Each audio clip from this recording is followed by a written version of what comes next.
President-elect Donald Trump at the moment enjoys absolute control over all levers of power in the Republican Party. However, yesterday's election of Senator John Thune of South Dakota as the new majority leader might complicate his agenda. Thune's victory shows that there is at least mild Republican resistance to Trump's absolute dominance. Thune, who is in his fourth term in the Senate, defeated Senator John Cornyn of Texas and Rick Scott of Florida, with Scott representing the MAGA wing, the Trump loyalists of the Republican Party. The victory shows a preference for a more traditional institutional approach to governance, potentially signaling friction between the Senate and Donald Trump. The race to replace Mitch McConnell, who is retiring as the Republican leader after 18 long years in the role, has been intense. McConnell's leadership style, characterized by his mastery of Senate rules and procedures and his ability to maintain party discipline, has often put him at odds with Trump, especially after the January 6 Capitol riots. Thune, who has served as McConnell's deputy, was seen as the logical heir to continue the legacy of pragmatic leadership in the Senate.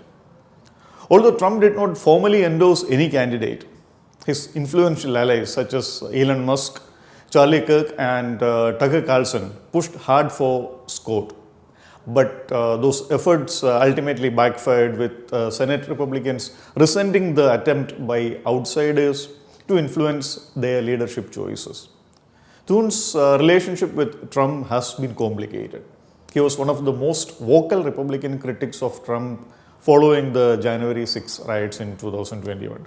Thune called Trump's actions surrounding the event inexcusable and also distanced himself from the president on several key issues, including Trump's attempt to challenge the 2020 election results. This criticism, particularly in the aftermath of the Capitol riots, earned Thune the ear of Trump, who labeled him a rhino, that's a Republican in name only. And Trump even tried to put up a primary challenger against Thune in the 2022 elections. Thune has, however, worked to repair his relationship with Trump, and in the presidential elections, he ultimately endorsed Trump, although he initially backed Senator Tim Scott in the Republican primary. Still, his past criticisms of Trump, combined with his more measured, traditional approach to governance, set him apart from other Trump loyalists.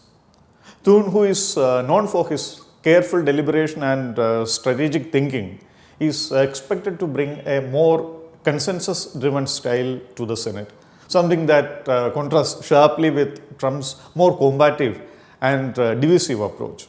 This difference could lead to tension between the White House and the Senate, particularly as Thune seeks to manage a diverse coalition of Republicans, some of whom may be reluctant to embrace Trump's more extreme policy proposals. One of the key areas of potential conflict between Thune and Trump is the future of Senate rules, particularly the filibuster. Trump has often called for the abolition of the 60-vote threshold required to pass most legislation in the Senate, arguing that it hampers the party's ability to enact its agenda. Thune, however, has repeatedly defended the filibuster, emphasizing its role in preserving minority rights in the Senate. The election of Thune as majority leader could present challenges for Trump as he seeks to push his ambitious agenda through the Congress. Although Republicans will hold a 53-47 majority in the Senate, three Republican senators, Lisa Murkowski of Alaska, Susan Collins of Maine, and Bill Cassidy of Louisiana, have previously broken with Trump on key issues, including voting to convict him during his second impeachment trial. These moderate Republicans may continue to present obstacles for Trump's nominees and legislative priorities. For instance, it would be interesting to see how a Thune-led Senate responds to some of Trump's unconventional choices, such as Pete Hegseth, a military veteran and Fox News host with no government leadership experience, as the new defense secretary, or Representative Matt Gaetz of Florida as the new attorney general.